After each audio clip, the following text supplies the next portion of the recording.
Distingués membres du Conseil, Monsieur le Secrétaire général, Mesdames et Messieurs, la République démocratique du Congo est honorée de présider ce débat public consacré au renforcement des mécanismes de règlement pacifique des différends dans le cadre du suivi de la résolution 2788. Je souhaite la bienvenue au Secrétaire général, M. Antonio Guterres, et je le remercie pour son engagement constant en faveur de la diplomatie préventive.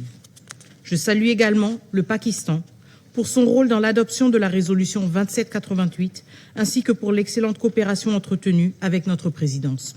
Mesdames et Messieurs, notre débat intervient à un moment où les conflits se multiplient, les crises s'enracinent et les tensions géopolitiques s'intensifient. Dans ce contexte, le règlement pacifique des différends n'est pas un idéal abstrait. Il constitue l'un des fondements de l'ordre international établi par la Charte des Nations unies. Le chapitre 6 met à notre disposition un ensemble d'instruments éprouvés. Négociations, médiation, conciliation, arbitrage, règlement judiciaire, bons offices du secrétaire général et coopération avec les organisations régionales. Ces mécanismes ont souvent été présentés comme des moyens de mettre fin au conflit. Ils sont avant tout des instruments de prévention. Leur vocation première est d'empêcher que les différends ne dégénèrent, que les tensions ne s'enracinent et que le recours à la force ne devienne l'issue par défaut. La diplomatie préventive commence bien avant le premier coup de feu. Elle consiste à détecter les risques, établir les faits, maintenir ouverts les canaux de dialogue, créer les conditions de la désescalade et offrir des alternatives crédibles à la violence. Mesdames et Messieurs, les instruments existent. La véritable question est donc moins celle de leur existence que de leur efficacité. Trop souvent, ils sont activés tardivement, appliqués de manière inégale ou privés du suivi politique nécessaire pour produire des effets attendus. Des résolutions sont adoptées, mais demeurent incomplètement mises en œuvre. Des sanctions sont décidées, mais leur suivi est retardé ou affaibli. Des mécanismes de surveillance cessent de fonctionner alors même que les violations persistent. Des demandes de cessez-le-feu ou de retrait sont formulées sans dispositif suffisamment robuste pour en mesurer l'exécution et en tirer les conséquences. Autrement dit, un mécanisme peut continuer d'exister sur le papier tout en perdant progressivement sa capacité à influencer les comportements sur le terrain. Or, en matière de prévention, le facteur temps est déterminant. Une médiation engagée trop tard accompagne parfois une crise sans plus pouvoir l'empêcher. Une sanction décidée après des mois de violence peut punir, mais elle ne prévient plus.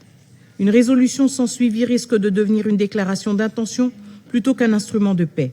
Le défi auquel nous sommes confrontés n'est donc pas celui d'une absence de mécanisme, il réside dans notre capacité collective à les mobiliser suffisamment tôt, à les faire fonctionner pleinement et à garantir leur mise en œuvre. Distingués membres du Conseil, pour la République démocratique du Congo, cette réflexion est profondément concrète. La résolution 2773 a fixé des exigences claires: cessation des hostilités, retrait des forces étrangères, fin du soutien aux groupes armés et respect de la souveraineté et de l'intégrité territoriale de mon pays. Sa mise en œuvre dépasse cependant le seul cas de la République démocratique du Congo. Elle constitue un test de la crédibilité du Conseil de sécurité, car une résolution qui demeure sans effet affaiblit non seulement la paix qu'elle entend protéger, mais également l'autorité même du Conseil. C'est précisément là que la résolution 2788 prend tout son sens. Elle nous rappelle que la prévention ne dépend pas seulement de nouveaux engagements politiques, elle dépend surtout de notre capacité à utiliser pleinement les instruments de la Charte, que la Charte met déjà à notre disposition. Mais le dialogue ne saurait devenir un substitut à l'exécution des obligations existantes. La médiation ne peut remplacer le respect du droit international. Les deux sont complémentaires. La paix durable exige le dialogue, mais aussi la mise en œuvre sincère des décisions librement adoptées. Dans l'est de la République démocratique du Congo, l'exploitation illicite des ressources naturelles illustre parfaitement cette réalité. Elle n'est pas seulement une conséquence du conflit, elle en est l'un des moteurs. Elle finance les groupes armés, affaiblit l'autorité de l'État, entretient des économies criminelles et compromet durablement les efforts de paix. Prévenir les conflits suppose donc également d'agir sur les facteurs qui les alimentent. C'est pourquoi la prévention doit associer sécurité, diplomatie, gouvernance, justice, développement et lutte contre l'impunité. Mesdames et messieurs, 3 priorités devraient guider notre action. Premièrement, faire de la prévention un véritable réflexe collectif en utilisant plutôt les instruments que la Charte met déjà à notre disposition. Deuxièmement, renforcer la mise en œuvre de nos décisions.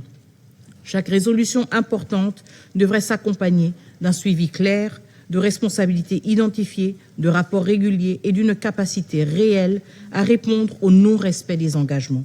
Troisièmement, préserver l'intégrité des mécanismes existants, des organes subsidiaires pleinement opérationnels, des mécanismes de suivi efficaces et des bons offices solidement soutenus sont indispensables à une prévention crédible. Nous devons également continuer à renforcer la coopération entre les Nations unies et les organisations régionales, conformément au chapitre 8 de la Charte. L'expérience africaine montre que cette complémentarité permet souvent d'agir plus tôt, plus près des réalités du terrain et avec une meilleure compréhension des dynamiques locales.